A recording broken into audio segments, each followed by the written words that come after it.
All right, good afternoon, everyone. Welcome to today's Acsom Live. Looking forward to today's Glasgow derby against that mob over at the other side of the city. Joined this, it is this afternoon now. It's officially the afternoon. So joined by Lawrence Connolly at the moment. Paul will be joining us shortly. Lawrence, how are you doing? I'm doing well, mate. Looking forward to, we've got some practice matches before the cup final. We can seal the treble. So, yeah. A little run out against one of Scotland's newest teams is always good. We've got a decent record against them this year so far. So hopefully we can build on that. Exactly. Yes. Nice wee dig. They're one of Scotland's newest teams, but they're 12 years old and did you guys go early in the history of a dead club? We went on time, Paul, because I see it's 3 minutes past the hour. So this is what happens when you're not around, mate. Listen, I was taking the notes. So was that many changes to that starting lineup, Kevin? That there was a lot of notes to be had, right? It shows you. Lineup I called. Was this the lineup you called once? Yes. Weren't you looking for a Wata in there? No. In the midfield? No. All right. No. Okay, so sorry to gate crash. Nice talk, by the way, Lawrence Conley. Yeah, you can buy them online. Yeah, Acsom.net. Where from? Acsom.net, is it? Lovely segue. Right, we've been talking all week about how Ange doesn't rest players because obviously we think we can get into the mind of this incredible football brain. We obviously cannot because yesterday my own starting lineup, and you can come back to your own, Lawrence and Kevin's as well, was pretty much Joe Hart, Tony Ralston, Greg Taylor, Starfelt, Kobayashi. My midfield was Iwata, McGregor and O'Reilly. And up top was Maeda, who you cannot drop against Rangers, apparently, Kyogo and Jota. So a completely different setup. What was your team, Lawrence? This was it, mate. Hart, Ralston, Kobayashi, Starfelt, Bernaby. Great to see Bernaby getting in, mate, give him a run out. He's got a bit of pace on the left, hopefully. Pin them back over on the right, McGregor, O'Reilly, Hatate, Jota, Abada, and of course, I've been shouting for to start against Sefco for a while. Well, I've got to commend you. I don't know if you've got some kind of inside track on it. That is some sensational predictions. Kevin, you normally do like a pre-match on the blog. The blog's now a very active part of Acsom, so if you've not been visiting it, get onto Acsom.net because every day this week and for the last probably 2 or 3 months, Kevin has been keeping the fires burning and we're now very prolific on the blog. It's another good way of continuing to put out content, free content when we're not on the live stream. So, Kevin, what was your team? What big surprises are you looking at there with the starting 11? If you've read the blog, you'll notice I wasn't brave enough to put a team on it. Because, all right, okay. I do read the blog, by the way. I'm sure you do, Paul. I'm sure you do. I can actually see, I go into analytics and I can see who's in it at the time. There's never one from Dalkeith, though. Never when I've looked. So I'll need to go in and listen. From the Kingdom of Fife. I'll go in and change commas to full stops just to show that the presence is there. Let's have a run through the team. I'm sure you'll all have seen it, and then we'll have a wee chat around some of the statistics of this team that are starting today against Rangers.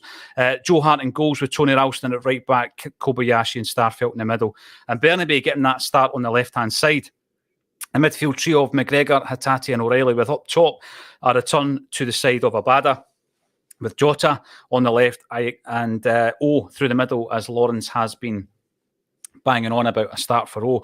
We'll start off at the back then. The first thing that I'm noticing about the team overall, actually, is it's quite a young side. There are 5 players aged 22 or under in the starting 11, and we've got first starts against Rangers for Bernaby, O and Kobayashi as well. So 3 Glasgow Derby debutants. One guy who's not a debutant is Joe Hart, and he makes his 101st appearance today for Celtic. Kevin, we have spoken a fair bit about Hart. I think he's been absolutely monumental for Ange Postecoglou since he came in. And interestingly enough, I don't think I realised he had actually played for 10 clubs. Celtic are his 10th club, and only 2 clubs has he made 100 or more appearances for, and those 2 clubs are Man City and Celtic. We've been talking about Joe Hart needing to find a home. He's certainly found one here, isn't he? He has indeed. Aye. I didn't realise he'd played for 10 clubs. I think there's a few loan deals. A few loan deals there in must there. Be, aye. Aye, because I'm thinking from Man City, he went out to Italy for a couple of seasons, and then he came back. Where was he in England? He had a good There's couple of spells seasons at somewhere. there's been spells at Burnley, Burnley, Tottenham, that's the one I was thinking Birmingham, of, and then Shrewsbury. Tottenham. Yeah, he's had a few clubs. Yep. Aye, he definitely has. So, yeah, surprised to see it's 10 clubs. I thought he'd probably been at clubs for longer than he has been, but he's been a fantastic signing since he's come up. There was an interview that somebody's posted on Twitter that I've seen. I don't know if it's a new one; it's new to me, but it's Was just it the him talking podcast about interview, Ange. Kevin? Was it the podcast one? It was, yeah. I'm sure it was one of his Yeah. ex-teammates, was it not? One of his Aye, ex-teammates. I think is it Ben Foster maybe, or Yeah, someone that's doing it. Anyway, it's brilliant. I've only seen one clip of it, and it's just the way he talks about Ange and the respect he's got for him. And you can tell then that the respect is reciprocated, that Ange respects his players because of the level of trust he puts in them.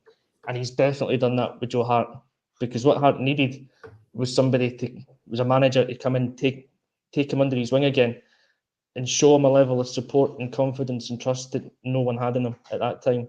And he's repaid that tenfold. I think he's been so consistent over the last 2 seasons for me. I know he's maybe had a couple of mistakes here and there, but generally very consistent goalkeeper. A goalkeeper for the big occasions, and one that I'm really happy that we've still got. Actually, I think he's a really top keeper. Yeah, I had to nip away. Someone had put the aircon on and it was doing my head in. So anybody watching the show might have been picking up on that as well. And I think if anyone's heard the sound of a cat running past, then it was indeed Pirlo screeching away because someone's just come back in the house. Cats, dogs, and aircon. I mean, these are the perils of live streaming. Lawrence, the joys of again, live streaming. Exactly. I mean, games have been won and lost in the past against Rangers due to poor goalkeepers' performances. Joe Hart, I think, has been a stalwart in games like this. He's a big player. He's a leader. We've spoken about some of the examples of that, even in the last, 2 Rangers games ago, where he's going up to Callum McGregor and pulling away from a flashpoint with Barisic. We know about the glass in the goal mouth. He's been absolutely massive.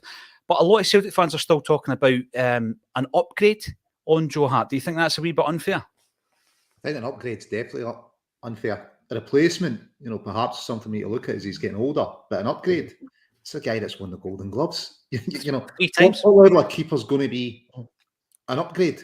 So, listen, we're extremely lucky to have Hart. I think we're fortunate that he came here very focused and just wanted to play football. Taking a huge pay cut to sign for us. He just wanted to play football. And, he's doing that. He's winning things. I think he's had certainly a calming influence on the defence and throughout the team. He's been an excellent acquisition for us. An upgrade, I'm not too sure what that would cost in today's market, an upgrade in Joe Hart. But keeper is, he's 36 now. Yeah. So, the next 2 or 3 years, we're going to have someone there ready to take over from him. But not quite yet. Let's hope we get another season or 2 out of him. You want Joe Hart to be part of that transition, I think, Lawrence. If you bring someone in, you don't want it to be a direct replacement, an instant replacement. You want Joe Hart to be part of that because he's got so much to offer. As you say, 36 years of age, incredible Champions League experience, international experience, and as you say, trophy-laden career, both on an individual level and with his respective clubs, mainly Manchester City. But he's adding to that now that he's in goals for Celtic. And it right back Tony Ralston. I sometimes get surprised when I check his age. He's still only 24. He's been around for ages, making his debut at 17. This is actually his 82nd appearance. And you know what I find quite interesting? Is today, him and Starfelt both make their 82nd appearances for Celtic. They've both played the same amount of games. I know. 7 goals and 14 assists. Ralston likes an assist, but I'm looking much more forward to what Joe Hamilton says today. Big Anthony versus Barbie Cantwell today. I'm pretty sure Cantwell has been all over the press leading into this game. Kevin McCluskey, do they never learn to just keep their mouth shut and do the business on the park? It doesn't seem like it, does it? It's every single game there's somebody comes out a ridiculous statement, just a stupid statement. I'm happy for them to do it because all it does is show them up for what they are. Was it you've got Fashion Sakala before, what was it, the League Cup? Was it the League Cup final? When he's come out and called us the other mob. Yeah. That's fine for fans to come and do that. We can probably do that in this podcast and say it because we're fans. we're not connected to Celtic in an official way or whatever like that. If you're connected to the club as a player, as part of the official media, you show respect to the opposition and you don't come out with a comment like that. Cantwell, every single time he opens his mouth or does one of these daft TikTok videos, he just opens himself up to ridicule. And what his latest one about the water bottle incident again, saying if he'd going to ask Callum McGregor, what would McGregor do? McGregor would have handed him a bottle and just gone with it. You know, he's a grown-up. He's not going to make anything of that. All Cantwell does is put a wee target on his back. And I can't remember who it was that's come out with that comment there, but yeah, Anthony Ralston will be going through him, I would presume, with his first tackle and letting Cantwell know that he's in a game. See, the thing with this, Kev, and he'll hide. Sorry, he'll hide after that, because I think he's one of those kind of pretendy hardmen that will strut about until somebody puts one on him, and then he'll hide and he'll fade. Coward. See, the thing with that Kevin, we love the quintessential, style of a Celtic team playing fast, entertaining football, right, and doing it in a beautiful way. We love all that. That's brilliant. But every now and again, you do like a bit of a Tony Ralston moment, Lawrence, don't you? You do love a wee bit of that. And I think that's one of the reasons we've taken so quickly to Anthony. I keep calling him Anthony Johnson. I did that the other week as well. That's Anthony and the Johnsons, the musicians. Alistair Johnston, whereby he has, come to this club. I'm going to say relatively unknown, but that's probably because he's playing outside of European football. I know that he was playing at the highest level on the international stage. But, we have taken to him instantly. And a big part of that is the combative nature of it, where he never hides. And if there's a battle, he'll be at the very front of it. Tony Ralston's a bit like that as well, Lawrence. Yeah, listen, I like to see that a wee bit more often probably than you. The late Bertie Auld says, get your retaliation in first. Put down a mark on the game. Don't get bullied in the game. Barry Robson. Barry Robson on Christian Daly. And you remember when, I think Jock Stein was on record, when he came back to the club and Kelly had been in the dressing room saying, play like gentlemen and all that. Stein was like, forget that, get out there and win, put your stamp of authority on the game. We don't want to be bullied, We want players that can stand up. Yes, they can play football, but, that won't be bullied on the park. I think a big part of that's actually been Callum McGregor this season and last. I think we've seen a real edge to his performances, Kevin. We have, and that last comment that Lawrence said there is the one that gets a nail in the head with these players for Celtic. Because I'll go back to somebody like Roy Aitken as well. When he was playing, he was a right hard man in the midfield, and he went into challenges full-blooded every time. And then when he won the ball, which he did because he was fair, he got up and he played the pass. He played the game. He could play football. There's nothing wrong with being a hard footballer if he can play the game as well. What they tend to do is they bring in a wee bit of the Terry Hurlock knuckle dragger type. His sole intention is to go and put someone else out the game. When they get the ball at their feet, they can't play. And Callum McGregor has just taken that whole thing to the next level. And I've said it for the last few weeks whenever I've been asked. I'm still eating the humble pie on my initial thoughts about him becoming captain and not thinking he was going to be strong enough for it. He's been an incredible leader over the last couple of seasons. When you see him out there in the park, he's committed again to every tackle. He's got, pardon my pre-watershed language, he's got that shithousery about him when he can just noise up the opponents. But he backs it up every single time by being a fantastic footballer. And that's the difference. It'll be post-watershed somewhere in the world. I mean, we go out all over the globe here, Kevin. You're fine. You know what I mean? Left back, you called it. You called it. 22-year-old Argentinian Alexandro Bernabé starts. This is his second appearance against Rangers. But I think, like Kobayashi, when we get to him, I think players like Bernabé need this, Lawrence. They need to get this out of their system, this kind of game. His first start, second appearance, first start against Rangers. He needs this experience to grow as a player. And then if something happens on the eve of a massive game where there's no choice, it's no choice between Bernabé or Taylor, you can confidently throw the guy in because he's already been through it. Well, listen, he needs minutes. We paid a fair chunk of money for him. So we need to know what we've got. The last few games he's looked decent. I think Greg's been carrying an injury since our last visit to Poundland. So, it makes sense, not to risk him. At the end of the day, the league's won. Put Bernabé out there. Let's see what he can do. I think he's a bit quicker, a bit trickier. as a player than Taylor. So it'd be interesting to see that battle out in that side of the park. But yeah, definitely needs some minutes, and he's settled in. You know, we need to see what he's going to give us going forward. You know, Ange's got to start planning for next season. You know, do we have 2 left backs the right calibre of the club or not? You need to test them in big games before you know the answer to that. It's maybe just taking them a wee bit longer to transition, Lawrence. You know, it could be something as simple as that. If there are any concerns, and obviously Ange doesn't have any concerns because he's put the team together, it would be the defensive quality of that left-hand side. I'm guessing, obviously, Jota's on the left and Abada's on the right, Kev.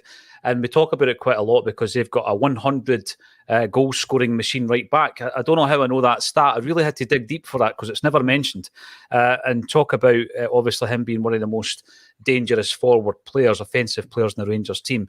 And I generally like to feel quite safe on that side of the park as a result of that. And that's why I've got this view that Maeda tends to, for me, play against Rangers. It's not happened today. We've got Jota, we've got Bernabei. It's a completely different approach by Ange Postecoglou on the left-hand side, but it's an approach that, you know what, maybe Rangers need to worry about us rather than the other way about. Exactly, yes. I think there can be too much focus that will get put on the perceived negatives or worries about that left-hand side. I mean, I'm looking at the left-hand side of the defence and going, Kobayashi was a bit rocky last week at Hearts. Bernabei, he's not the strongest defensively. He's really good going forward. If you start to think like that, you'll get the doubts coming in, and you'll also think, oh, we normally defend from the front with Maeda. We don't have that. Mm-hmm. Our game plan today is not to stop Rangers from winning. It's for Celtic to win. And that's a left-hand side that you think can do it. Bernabei is, 20 years old, 21 years old. He's grown up playing football in Argentina. You'll not get a more hostile away environment than playing an away game in Argentina, probably. So this today won't face him, I don't think. Going into that 40,000 Rangers fans, whatever it is, that's not going to faze him. If he plays his game, he's a good defensive player. Jota has improved massively this season in his defensive output, which I think that we've spoken about quite a lot. So, of course, not having Maeda is a big miss because he offers so much and does things that no other player does for us defensively in that attacking third. But Jota's improved a lot as well. Mm-hmm. I think he's good enough to pen, pardon the pun, to pen Tavernier back in. And if your biggest threat is a right who can only score penalties, you know, defensively, he's weak. He's weak defensively. Defensively, he is weak. Oh, yeah. And now, Maeda's strong point is that he'll pin him back and stop Tavernier from getting forward. Jota's strong point is that he'll get in the space behind because Tavernier will think that he can get forward and that he's got a bit more licence if Maeda's not there. There's going to be space in behind, and you want Jota in there to capitalise on it, and you want to see him in front of 50,000 Rangers fans standing in the centre circle with his raised fist, giving it that classic celebration. We'll come back to the celebration. We've been talking about it all week, Kevin. There's a new blog up this morning, actually, going back to that infamous game, Lawrence, back in 1987. You'll remember it well. You'll remember in the centenary season, McAvenny comes in a wee bit later. He didn't obviously join in the pre-season alongside guys like Billy Stark, Chris Morris, Andy Walker, etc. So he comes in. This is his first game against Rangers. It's at Ibrox. He's a big signing, 725 grand for West Ham. Rangers had recently purchased Richard Gough from Spurs for 1.5, so it was for every fiver we'll spend a tenner. How did that work out? Was there not something dodgy about that transfer though from Spurs? No, involving Rangers. Come on, surely not, Lawrence. The old Rangers thing. There was something extremely dodgy about that, wasn't there? It wouldn't surprise me, Lawrence Conley. It wouldn't surprise me. But we all know what happened. Obviously, Peter Grant, we spoke about this to Peter just a couple of weeks back, where he was talking about how he got loads of the blame for it, Lawrence, because he was inciting the riotous scenes by getting on his knees and celebrating a Terry Butcher OG by blessing himself. I mean, how insightful is that? Anyway. Arthur Boric has got a criminal record because of it. Yeah, not blessing himself because it's such a, I don't know, what is it about that could possibly send people over the edge? What is it they don't like about it? I don't know. Freedom of expression. That, you know, it's an interesting situation to react in the way that they did. We have spoken about how you celebrate the goals today. How safe are our players and staff. And it is a real consideration, by the way. I know that was a bit tongue-in-cheek there, but it really is. Centre-half positions, Lawrence, I'm going to come to yourself. You've got Kobayashi making just his 5th start today. Carl Starfelt, I'm not going to say he needs to step up. He already has. We've seen him playing alongside Carter Vickers this season where Starfelt's been the main man. I mean, that's happened against Rangers this season. And I think that he's grown into a much more commanding figure this year, hasn't he? I definitely... Listen, I thought he was great last year as well, but, my worry is that we're going to see some bids coming in for him. Yeah, that's the chat. Mm-hmm. Him and Carter Vickers haven't lost a domestic game would have played, so it's now him and Kobayashi. Carroll's over his preferred right. I think Kobayashi gives us a bit more pace. He's obviously left a bit of balance to it. Starfelt, I've absolutely no worries about him. I think he's solid. Kobayashi, he get put under a wee bit of pressure by Hearts, but I thought he came through okay.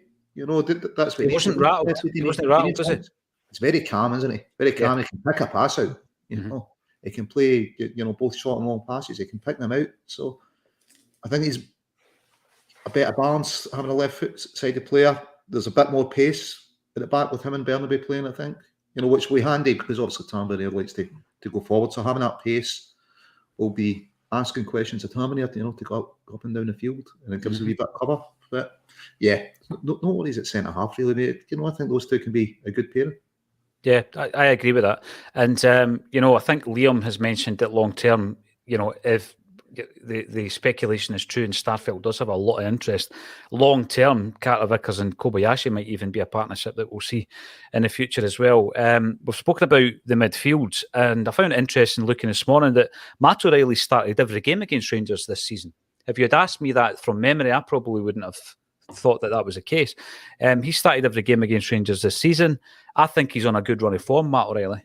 He's always good for creating a chance and cutting through a defence. Again, 22-year-old, which is just incredible. And Rio Hatate, for me, is Scotland's Player of the Year. I probably wouldn't have played him today, but not because of his own performances. I just think that Iwata in that midfield, I think works really well with McGregor and O'Reilly against Rangers.